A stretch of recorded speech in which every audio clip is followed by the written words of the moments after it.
October 14, 1934, 2:14 a.m. The back alley of the Blackwood Club, Dallas, Texas. The humidity in Dallas doesn't just sit, it clings. It smells of wet asphalt, cheap gin, and the metallic tang of a cooling engine. Inside the Blackwood, the jazz is frantic, a desperate attempt to drown out the Great Depression. Outside, in the shadows of the brick alleyway, the air is dead. Click.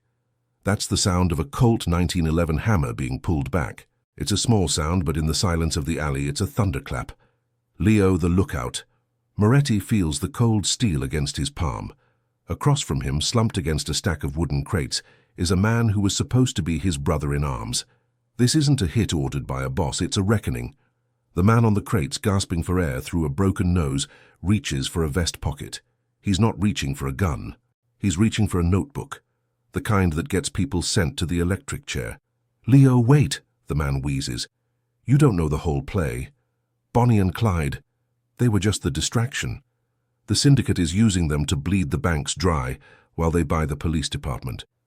If you pull that trigger, you aren't protecting the family. You're burying the only evidence that we were being sold out." Leo's finger twitches. He thinks of the code. He thinks of the blood he spilled to keep the Moretti name clean. But then he looks at the notebook. He sees the seal of the district attorney's office tucked inside. To understand how a loyal soldier ended up in a dark alley with the fate of the Texas underworld in his hands, we have to go back. We have to look at the shadow cast by the most famous outlaws in America and the man who watched their backs from the darkness. The mistake wasn't the betrayal. The mistake was thinking Leo wouldn't find the ledger. Leo stares into the man's eyes. He doesn't say a word. He just listens to the distant siren of a police cruiser. It's getting closer. As Leo prepares to fire, a third shadow stretches across the alley wall, a silhouette wearing a fedora, holding a Thompson submachine gun. And it's not the police. 3 months earlier, July 1934, West Dallas. The Dust Bowl hadn't just ruined the farms, it had choked the soul out of the city. In the Devil's Back Porch, the slums of West Dallas, survival was the only currency. Leo Moretti wasn't a bandit. He was a tactician. While Bonnie Parker and Clyde Barrow were busy becoming folk heroes by robbing filling stations and shooting deputies, Leo was the silent partner the papers never mentioned. He was the lookout, not just for banks, but for the balance of power. "They're getting sloppy, Leo," says Frank Moretti, Leo's older brother and the de facto head of the local Italian-American outfit. They are sitting in the back of a dimly lit grocery store, surrounded by crates of smuggled Canadian whiskey. The room smells of stale tobacco and garlic. "They aren't sloppy, Frank, they're suicidal," Leo responds, cleaning his glasses. "There's a difference. Bonnie and Clyde want to go out in a blaze. We want to grow old. But the heat they're bringing is evaporating our margins. The feds are using them as an excuse to kick in every door in Dallas, including ours." Leo's job was simple: ensure that whenever the public enemies moved through Dallas, they didn't collide with the syndicate's interests. He provided the safe houses, the greased palms at the border, and the whispered warnings. But a week ago, Clyde Barrow did something he wasn't supposed to do. He robbed a bank that was under the syndicate's protection, not for the money, the vault was nearly empty, but for a box of documents. "The ledger is gone, Leo," Frank says, his voice dropping to a gravelly whisper. "If the Bureau gets their hands on it, we don't just lose the business, we lose the city. Go find the poets. Tell them the syndicate wants its property back. If they refuse, well, you know how to handle ghosts." Leo steps out into the sweltering Texas night. He knows Clyde. Clyde is impulsive, driven by a romanticized vision of rebellion. But Bonnie is the one who reads the fine print. As Leo reaches his car, he finds a single red carnation tucked under the windshield wiper. It's Bonnie's calling card, and it's soaked in fresh blood. August 2nd, 1934. 01 to 15 a.m., a derelict farmhouse outside of Kemp, Texas. The wind howls through the cracks in the wood, sounding like a choir of the damned. Inside, the only light comes from a single kerosene lamp. The air is thick with the smell of gunpowder and cheap perfume. Bonnie Parker sits at a scarred wooden table, stitching a wound in Clyde's shoulder. Clyde is pale, sweating, clutching a bottle of moonshine. On the table sits the black leather ledger, the syndicate's Bible. Leo enters without knocking. He knows the perimeter is clear because he's the one who mapped it. "You're a hard man to find, Leo," Bonnie says, her voice like sandpaper on silk. She doesn't look up from her needlework. "Or maybe we just didn't want to be found by you." "You robbed the First National in Terrell," Leo says, walking into the circle of light. "That wasn't a bank, Bonnie. That was a filing cabinet for people you don't want to provoke. Give me the book, and I can get you across the border into Louisiana. Keep it, and the police will be the least of your worries." Clyde laughs, a wet, hacking sound. "The police? Leo, the police are in this book. Every sergeant, every judge, every honest businessman in Dallas is on page 12. We aren't outlaws anymore. We're the only ones with the truth." This was the pivot point. Leo realized then that this wasn't about money. Bonnie and Clyde were using the ledger as insurance. If they went down, they were taking the entire power structure of North Texas with them. "The syndicate doesn't negotiate with insurance policies," Leo warns. "They erase them." "Then let them try," Bonnie snaps, finally looking up. Her eyes are hollow, the eyes of someone who knows she's already dead and is just waiting for the clock to run out. "We're already legends, Leo. What are you? A ghost in a suit? A man who watches while others live?" Leo feels the weight of his own choices. He could take the book by force, but he's outnumbered. Or he could play a longer game. He sees a small detail, a map on the table with a circle around Bienville Parish, Louisiana. Leo hears a floorboard creak behind him. He spins, drawing his weapon, only to find Frank's top enforcer, Silvio, standing in the shadows. Silvio wasn't supposed to be here. August 3rd, 1934. The road back to Dallas. The car ride back is silent. Silvio is driving, his massive hands gripping the wheel of the Ford V8. Leo sits in the passenger seat, his mind racing. "Frank sent you to watch me?" Leo asks, his eyes on the passing telephone poles. "Frank sent me to make sure the job got done," Silvio grunts. "You talk too much, Leo. You should have taken the book. Now they're on the move again. They have a death wish, Silvio. If we move too fast, they'll burn the ledger just to spite us. We need to wait for them to settle." But Leo knows the truth. Frank is scared. The ledger contains more than just bribes. It contains the names of the silent partners in Chicago and New York. If that book reaches the hands of a man like Frank Hamer, the legendary Texas Ranger, the Moretti family will be decimated. Leo realizes he's caught in a pincer movement. On one side, the chaotic nihilism of Bonnie and Clyde. On the other, the cold, calculating fear of his own family. He spends the next 48 hours in a haze of phone calls and hushed meetings in smoke-filled back rooms. He learns that the district attorney has already made a secret deal with an informant. Someone within the syndicate is leaking information, using Bonnie and Clyde as a smokescreen to seize power. "Loyalty is a luxury for those who don't have to pay rent," a contact tells him at a diner in Deep Ellum. Leo begins to see the pattern. The robbery wasn't an accident. Clyde was tipped off. Someone wanted them to take the ledger. Someone wanted the syndicate to panic. He returns to the Moretti headquarters, a dry cleaning business, to find Frank looking at a map of Louisiana. "They're heading to the Methvin farm," Frank says. "We've got a man there. He's going to help the law set the ambush, but we need someone inside that perimeter to grab the ledger before the bullets stop flying." Frank hands Leo a heavy envelope. "This is for the Ranger, Frank Hamer. It tells him exactly where they'll be. You're going to deliver it, Leo. You're going to be the man who ends the legend." May 23rd, 1934. Bienville Parish, Louisiana. To understand the weight of Leo's decision, one must understand the end of the road. History tells us that Bonnie and Clyde died in a hail of 167 bullets, but history doesn't mention the man in the trees 200 yards away. Leo stood in the tall grass, the humidity soaking through his shirt. He watched as the tan Ford V8 slowed down. He saw Henry Methvin's father standing by his broken-down truck. He saw the Ranger, Frank Hamer, signal the hidden deputies. The air was thick with the scent of pine and impending violence. Leo had the ledger. He had retrieved it from the Methvin house hours before the ambush. It was heavy, bound in cracked leather, smelling of Bonnie's perfume. He could have walked away. He could have taken the book to the feds and bought his own freedom. Instead, he watched. The first shot rang out, a high-powered rifle crack that shattered the windshield. Then, the world exploded. The sound was like 1,000 hammers hitting an anvil. Through the smoke, Leo saw Bonnie scream. It wasn't a cinematic scream.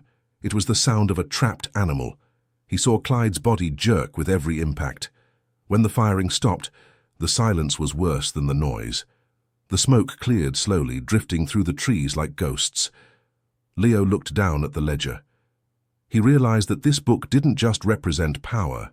It represented a cycle. If he gave it back to Frank, the cycle continued. If he gave it to the law, the cycle just changed its uniform. He made a choice that morning. He didn't give the book to Hamer, and he didn't give it to Frank. As Leo turned to leave the woods, he found himself staring into the eyes of a young deputy who had strayed from the main group. The deputy's gun was shaking. Leo's wasn't. September 1934, back in the present, Dallas. The legend of Bonnie and Clyde was growing. The public was obsessed with the tragic lovers. But in the underworld, the atmosphere was poisonous. The ledger was still missing, and Frank Moretti was losing his mind. "Someone has it, Leo," Frank screams, throwing a glass of whiskey against the wall. The amber liquid drips down the wallpaper like blood. Hamer says he didn't find it in the car. The feds don't have it. If you didn't grab it, then who did? Leo sits in the leather armchair, his face a mask of calm. "Maybe it burned in the car, Frank. Maybe it's buried in the woods. Does it matter? The heat is dying down." "It matters because the Chicago boys are coming down next week to audit the books," Frank growls. "If I don't have that ledger to show them who we own, they're going to think I'm weak, and you know what they do to weak links." Leo realizes his brother is the one who set the whole thing in motion. Frank had tipped off Clyde to rob the bank, thinking he could use the missing ledger as leverage against his own bosses in the north. But the plan backfired when the Rangers got involved. Now Frank is looking for a scapegoat. Leo leaves the office and walks through the streets of Dallas. He feels the eyes on him. In this world, you're only as good as your last secret. He goes to a small apartment in Oak Cliff. He unlocks a floorboard under the bed. The ledger is there. But something is wrong. The dust on the floorboard has been disturbed. He draws his weapon, his heart hammering against his ribs. He smells it before he sees it, the smell of a specific brand of cheap cigars. Silvio. Leo hears the front door lock click shut behind him. A voice whispers from the kitchen, "You always were the smart one, Leo. Too smart for your own good." October 1934, 48 hours before the alley. Silvio steps out of the shadows, but he's not holding a gun. He's holding a drink. "Relax, Leo. If I wanted you dead, you'd have been cold before you hit the door," Silvio says, sitting down at the small kitchen table. "What do you want, Silvio?" "I want what everyone wants. A way out. Frank is sinking. He's paranoid. He's erratic. And he's going to get us all lined up against a wall. The Chicago guys aren't coming to audit. They're coming to clean." Silvio explains the reality of the situation. Frank had been skimming from the New York shipments for years. The ledger wasn't just about bribing cops. It was a record of Frank's own betrayals against the national syndicate. "Frank didn't send you to find the ledger to protect the family," Leo realizes. "He sent me to find it so he could destroy the evidence of his own theft." "Exactly," Silvio nods. "But here's the kicker. I've already talked to Chicago. They want Frank gone. They want a new man in Dallas, someone who knows how to keep his mouth shut and the wheels turning." "You?" Leo asks. "No, you. You're the lookout. You see everything. You're respected. I'm just the muscle. We hand over the ledger, we hand over Frank, and we get the keys to the city." Leo looks at the ledger. He thinks about the blood on the Louisiana road. He thinks about his brother. Frank is a monster, yes, but he's blood. In the criminal world, the theme is always the same. Power costs everything, and it starts with your soul. Leo's phone rings. It's the district attorney. "Mr. Moretti, we have your brother in custody. He's claiming you have something we want. If you don't bring it to the Blackwood Club tonight, he's going to tell us everything he knows about you." October 14th, 1934. 01:02 a.m. The Blackwood Club. The club is a hive of activity. The air is thick with the roaring 20s that refuses to die, even as the 30s starve the country. Leo walks through the crowd, the ledger tucked under his arm, wrapped in a brown paper bag. He sees the DA, sitting in a corner booth, flanked by two men who are clearly not law enforcement. These are special deputies, hired guns with badges. "You're late, Leo," the DA says, sipping a coffee. "It's a heavy book," Leo replies. "Your brother is singing a beautiful song at the station. He's blaming you for the ambush. He's saying you were the one who tipped off the Rangers. He's trying to trade your life for his." Leo isn't surprised. In the end, the family was just a business with better branding. "I have the ledger," Leo says, "but I don't want a deal for Frank. I want a deal for me. I want total immunity, a new name, and a ticket out of Texas." The DA smiles. It's the smile of a shark. "We can arrange that. Give me the book." Leo hands over the bag. As the DA opens it, Leo scans the room. He sees Silvio at the bar. He sees the exits. But he also sees a man he didn't expect to see, a survivor from the Barrow gang, a peripheral member who managed to avoid the bullets in Louisiana. The man is looking at Leo with pure, unadulterated hatred. He thinks Leo sold out Bonnie and Clyde. The room feels like it's shrinking. The music slows down. Leo realizes he's stepped into a trap within a trap. The DA isn't here to make a deal. He's here to act as a witness for the syndicate's execution of a rat. The DA looks up from the bag. His face turns pale. "There's nothing in here but blank paper, Leo." October 14th, 1934, 02:10 a.m. The alley. We are back where we started. The back alley, the humidity, the scent of asphalt. Leo didn't bring the ledger to the club. He hid it in the one place no one would look, the grave of a nameless pauper in the potter's field. He had fled the club as soon as the DA realized the ruse. Silvio had chased him. Now Leo stands over Silvio, the man who tried to play both sides and lost. "The notebook, Silvio," Leo says, his voice cold. "The one you were going to use to blackmail Chicago after they put me in charge. Give it to me." Silvio, bleeding from a shoulder wound, produces the small notebook. You're a ghost, Leo. You think you can just disappear." "I've been a ghost for years, Silvio. I'm just making it official." Leo looks at the notebook. It contains the real truth, the names of the politicians who were funded by syndicate money. This was the real Ifito lender. This was the secret that Bonnie and Clyde died for without even knowing it. Leo hears the sirens. They're very close now. He has two choices: kill Silvio and run, or leave him for the cops and hope the silence holds. But Silvio knows too much. In this world, the only way to keep a secret is to bury it. "I'm sorry, Silvio," Leo whispers. "But you were right. The mistake wasn't trying. It was thinking I wouldn't see the play." Leo raises the 1911. He looks at the zero distance, the space between the barrel and the truth. Bang. The muzzle flash illuminates the alley for a fraction of a second, casting a long, jagged shadow against the brick. As Leo turns to run, he hears a voice from the end of the alley. "Drop the gun, Moretti." It's Frank Hamer. The ranger followed the trail.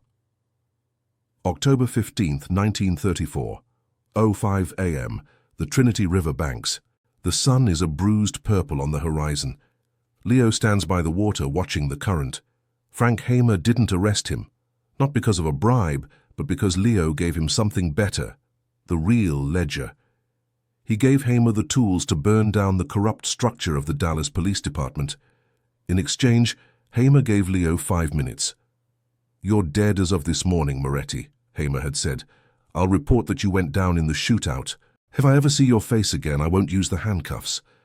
Leo watches as his old life drifts away. Frank Moretti would spend the rest of his life in Leavenworth. Silvio was in a pine box. Bonnie and Clyde were already on the front pages of every newspaper in the world. Their bullet-riddled bodies turned into a gruesome spectacle. Everyone wanted to be a legend. Everyone wanted to be remembered.